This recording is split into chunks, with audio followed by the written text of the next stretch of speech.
Hey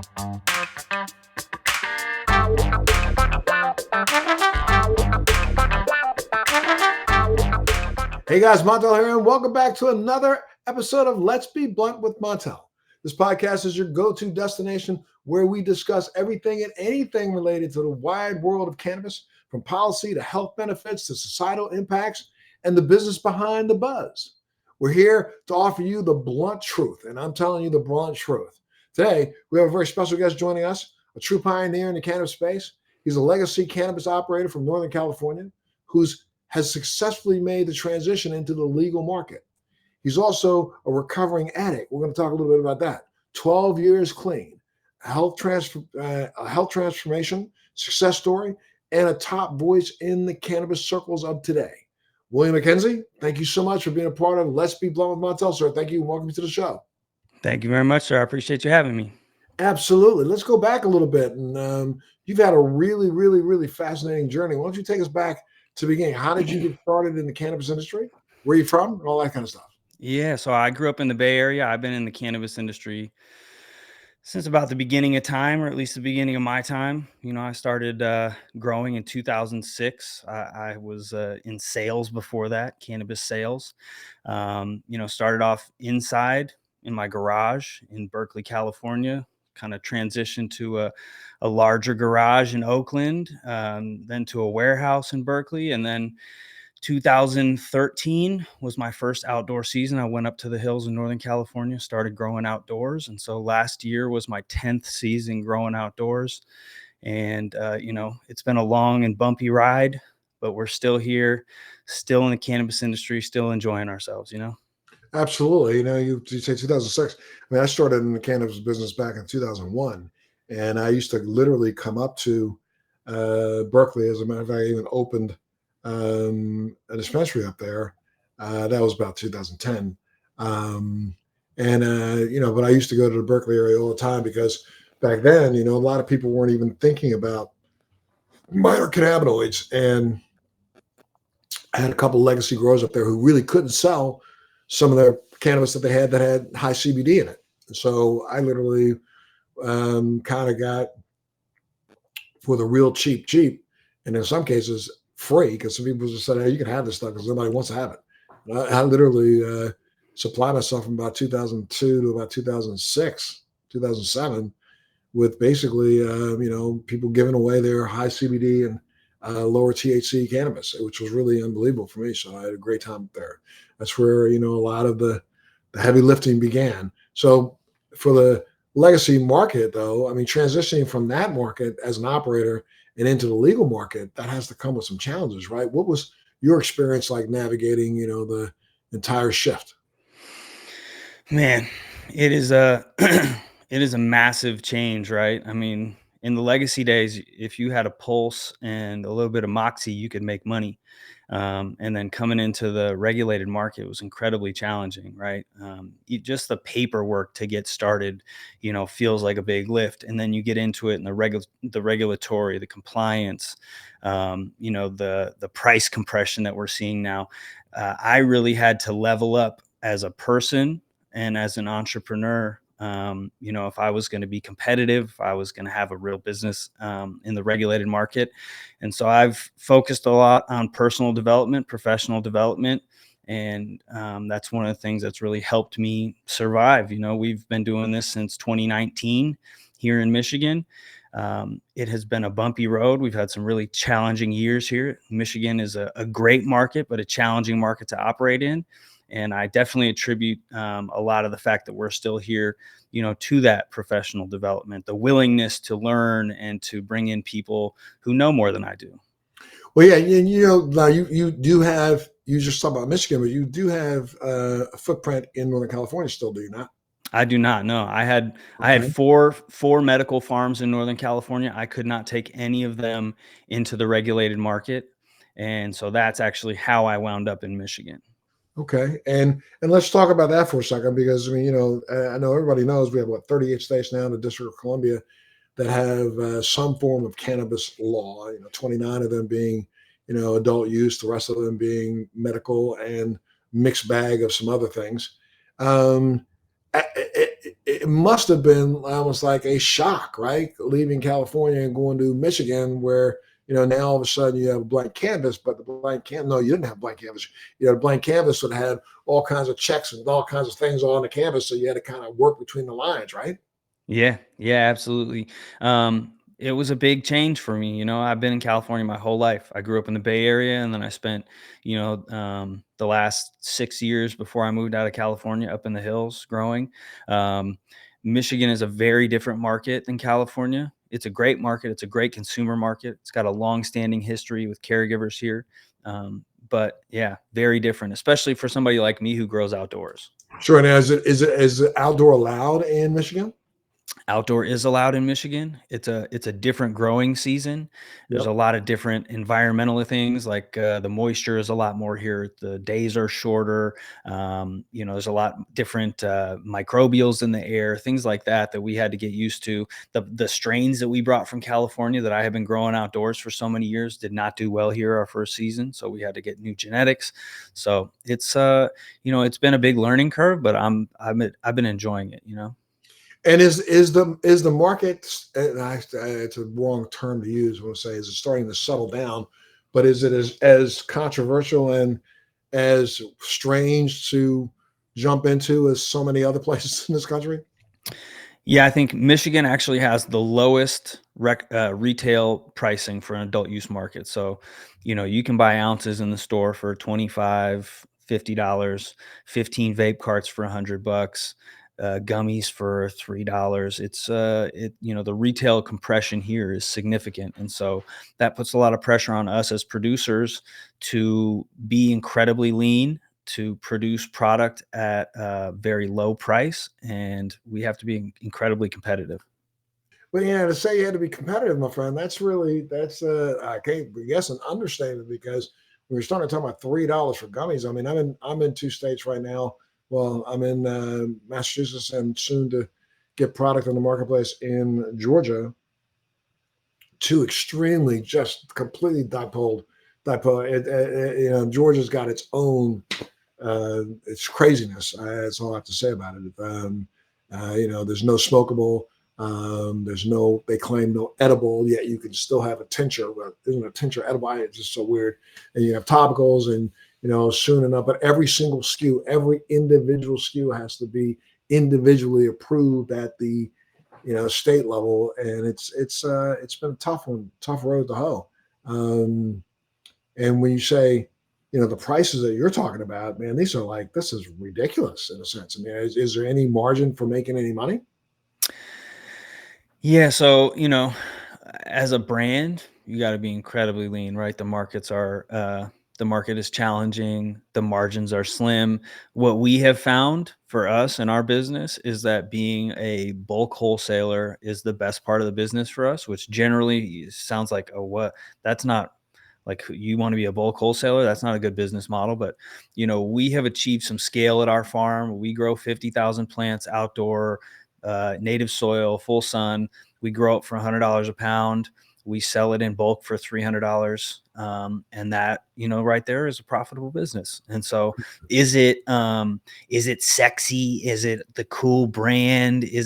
No, it's not. But I'm not in business for ego. I'm in business for money. Very You much. know what I mean? Sure, sure. And I mean, now with 10 years of experience in this, it doesn't it. It's got to be mind-boggling when you think of where this is going to go in the next 10 years. Yeah, and I don't know where it's going to go. Like, I think about this stuff all the time. What's going to happen when interstate commerce comes into play? California grows enough product for the whole US. But I have a feeling that we're not going to see interstate commerce for 20 years. If that happens in 20 years. I really honestly believe that because I think, what you may see is some sort of national regulatory, but the states are going to say, stop for a second. The same reason why cannabis was outlawed to begin with. Most people don't even understand. It had nothing to do with being a drug or, the fact that people thought it was as dangerous, though they vilified it to see if they could get support for that. Remember, cannabis was first outlawed in 1937 because of the Marijuana Tax Act. And why? The Tax Act, because you couldn't track seeds across state lines. So if I had seeds in California, or if I had seeds in, Michigan, or I had seeds in Florida, you know, I could literally put seeds in, my wallet, go up to, Maryland, plant some seeds.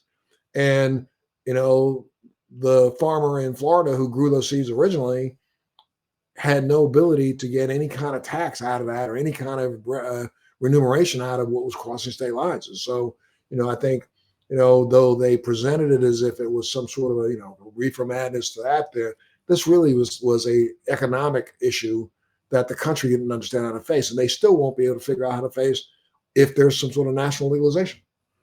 Yeah, no, I totally agree. I mean, even if we see federal legalization, there are so many hoops to jump through. I mean, you look at Canada that's got federal legalization and that market's I mean, they still have a lot of the same issues that we have with banking. I mean, it's a big deal, you know?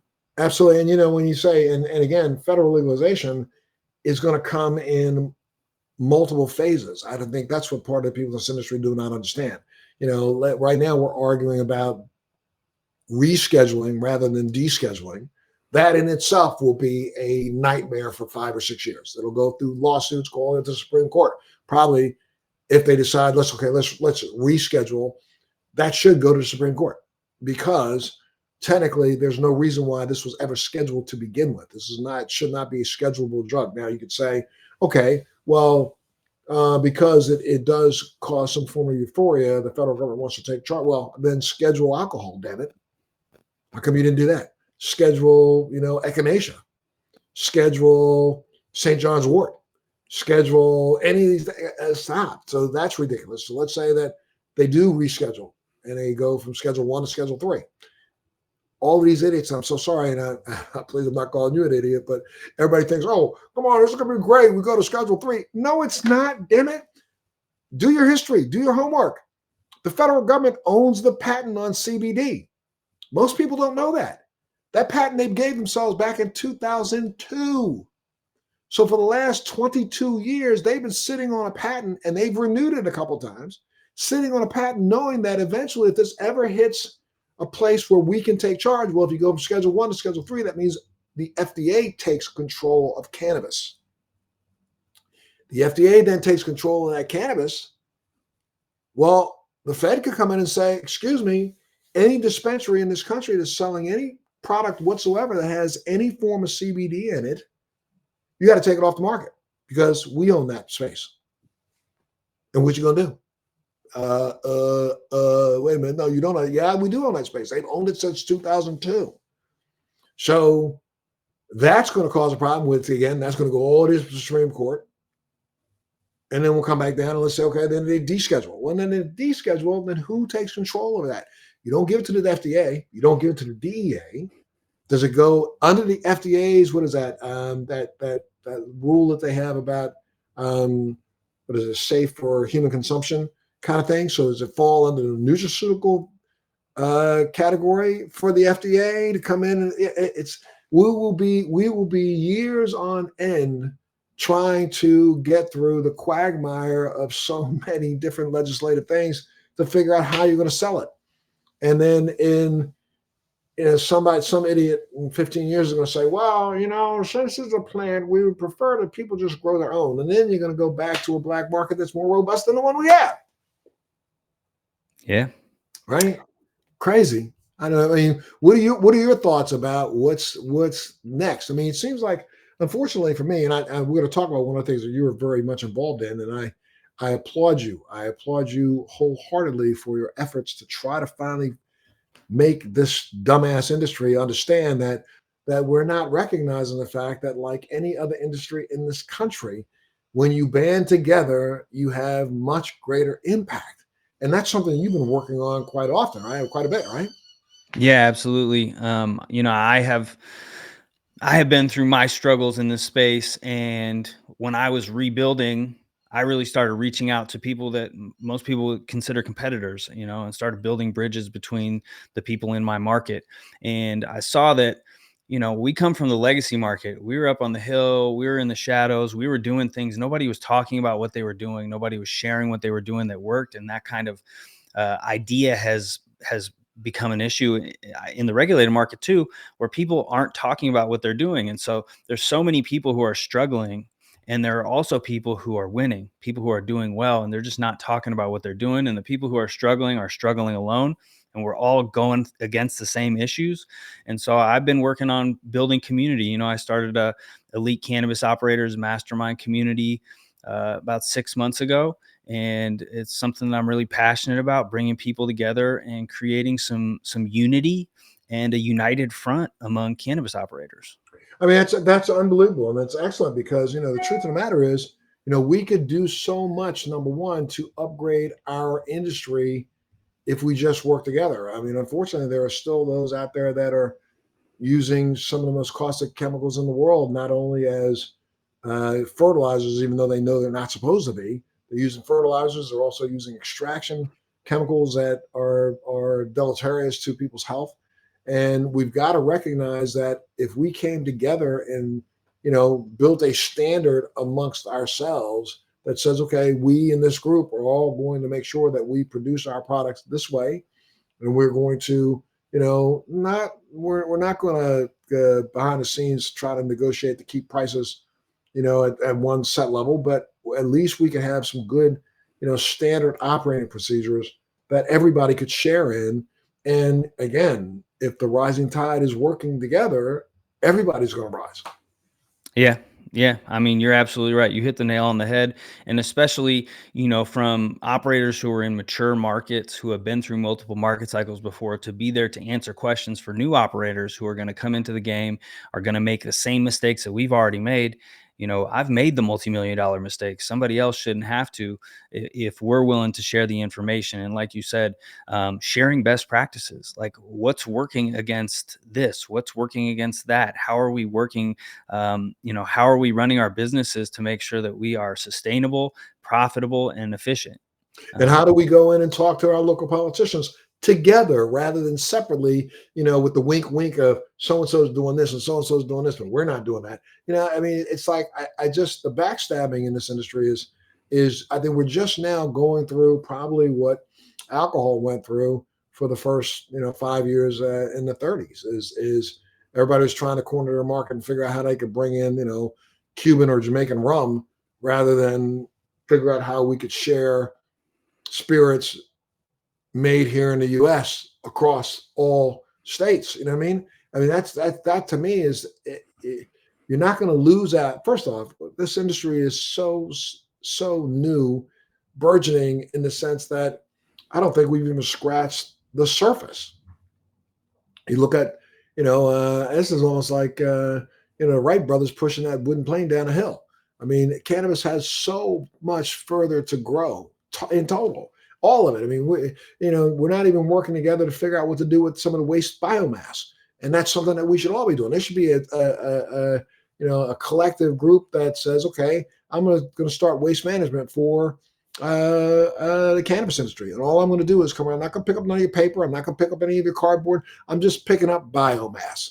And I'll pick it up for you and I'll get rid of it. And when we do that biomass, let's take it to some of these factories who are right now trying to figure out how to turn that biomass into, graphene for, batteries. Let's take it to places who's turning it into new paper. Take it to places who's turning it into boxes. It's so much more and better biodegradable than the cardboard that we're using. So, but we're not even looking down the road like that, which is crazy to me. Yeah. Everybody's just kind of in fight or flight right now, right? People Yep. are really struggling, trying to survive. And so, what's important to me is that we help people get on the right path so that they can start thinking further down the road, right? Because when you're thinking about how you're going to make payroll in 2 days, thinking about the bigger issues kind of feels like a moot point. And so, just like you're talking about, we have to start working on how are we dealing with our spent biomass? Like, that's an important thing, and there is no state program for that, right?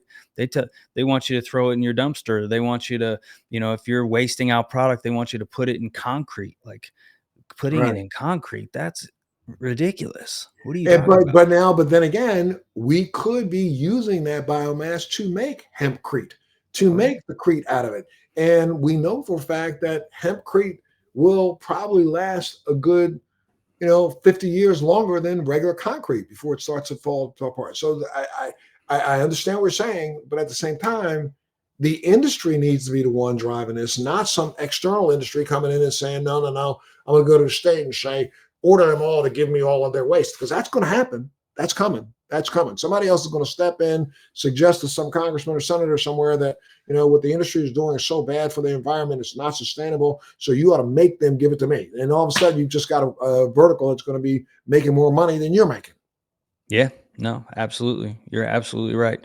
There are so many things that we could be doing with this plant. We haven't even scratched the surface. We know for a fact that the hemp plant itself has probably 2,500 to 3,000 different usages, which is really insane when you stop and think everything from clothing to cloth to most people even in the industry haven't taken the time to do a deep dive into how significant hemp has been to the creation of the modern world. I mean, going back to the 1600s, everything from clothing to the canvas that's used on the covered wagons, to the sails, to the ropes, to porridge, to it goes, it's on and on and on and on. And I just, I something, if I had to cast an aspersion against our industry, is the fact that we are too short-sighted to see the future, and we have to start looking down into the future, or this ain't going to last. I'm telling you.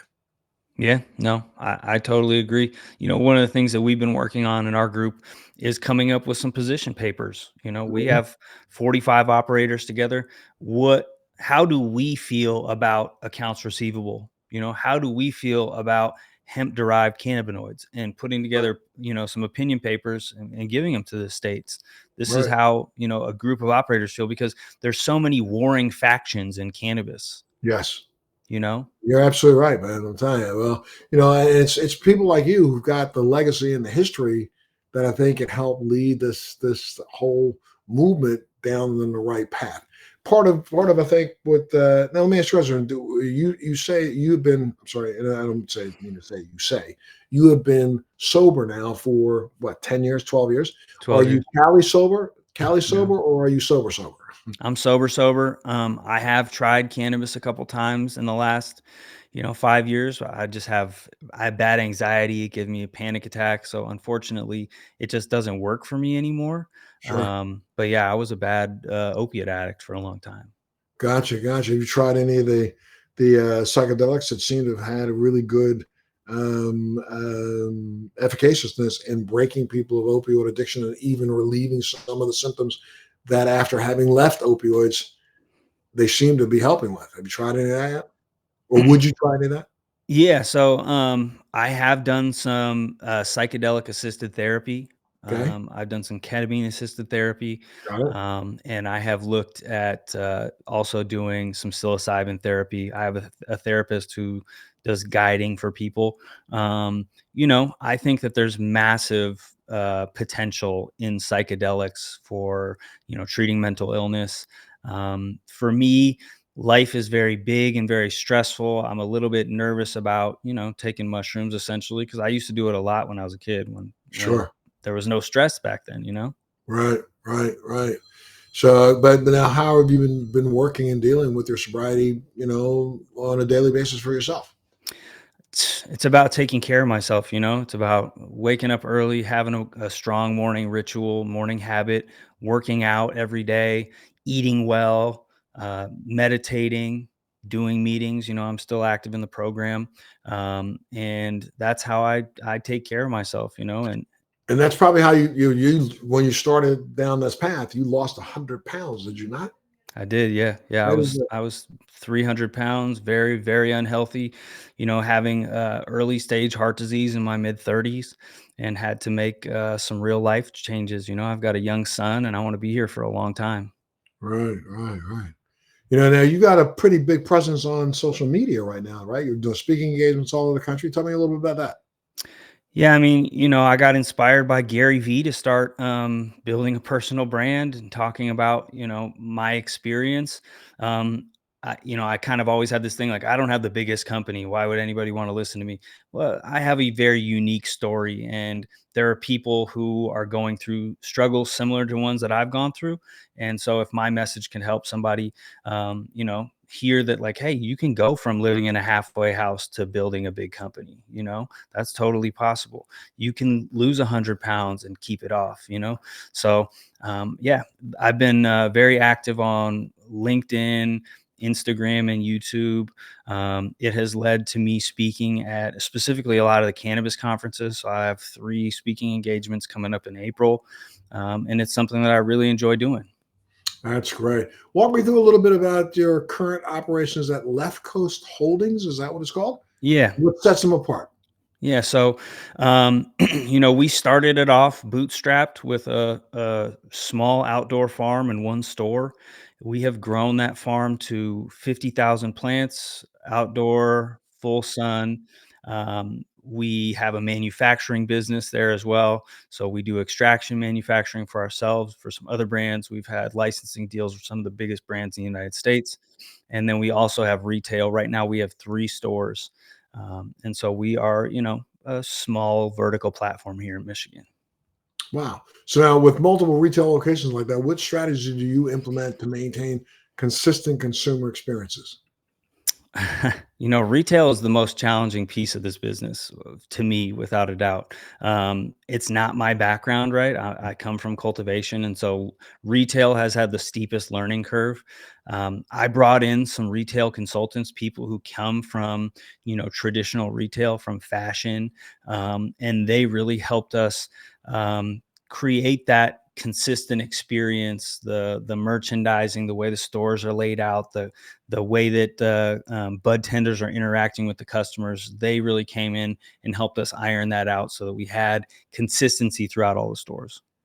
Wow. And now talk about this organization that you have is called Elite Cannabis Operators Mastermind Group. Tell me about that. Correct. Why did you form it and what is this mission? You know, 2022 was a really difficult year for me here in Michigan. We had a big loss that year. We lost our biggest customer. Pretty much wiped out $20 million a year in revenue. And I was faced with like trying to rebuild this business and not knowing how to do it. So I joined a mastermind group. It was very powerful. These guys, powerful group of entrepreneurs, helped me get back on track, see a path forward. And so I just saw that there was a big need for it in the cannabis industry, where we need to be talking. We need to be bringing operators together, sharing best practices, supporting each other, networking, creating relationships between states so that when you want to expand, you really know people in other states. And when you're building community, what's really important is that you have a galvanizing issue, right? So the galvanizing issue that we have in cannabis is we are up against the wall. I mean, this is an industry that is overregulated, overtaxed. We're all struggling with so many things, and that's the kind of thing that really brings people together. So, this community that has developed here is very strong, and I'm really proud to be a part of it. Well, now, do you have a separate way for people if people want to get more information about the Mastermind Group? Is there a separate website or something you want to give out some information, let people know how they can get a hold of you? Yeah, absolutely. On LinkedIn, I'm Willie McKenzie. There's also the Elite Cannabis Operators Mastermind Group on LinkedIn, and it's scale.williemckenzie.com if people want to hop on and join. Great. Now, what's next for you and Left Coast Holdings? I mean, you got anything exciting coming down the pike? What's happening?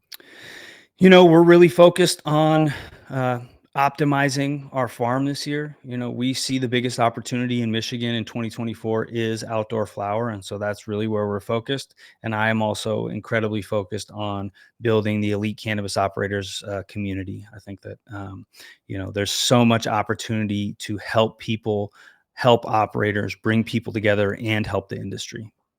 If you had an opportunity to get on a phone with either the vice president or the president, what would you tell them they need to do?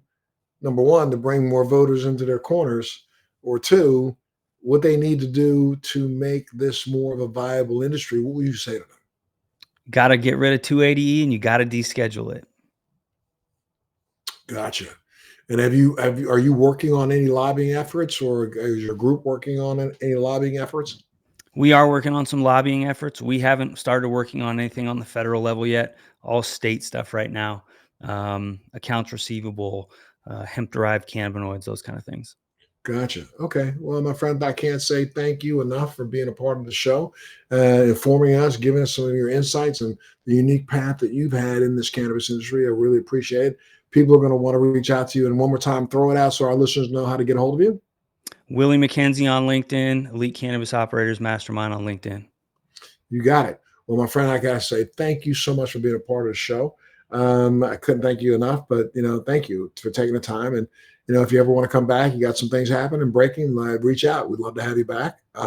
Fortunately, I just found out that, Let's Be Blunt with Montel got picked as one of the number one informative cannabis podcasts in the country. So we're like sitting at the top of the pinnacle for, getting out information to people. And you've done a really good job of helping us do that today. So look, my friends, stay safe, stay healthy.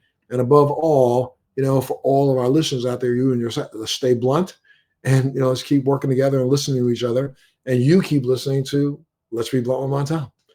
See you next time. Thanks for joining me on Let's Be Blunt with Montel. Please make sure you're subscribed and hit the bell to be notified when new episodes post each week. We'd love to hear your feedback also, so please send us your comments.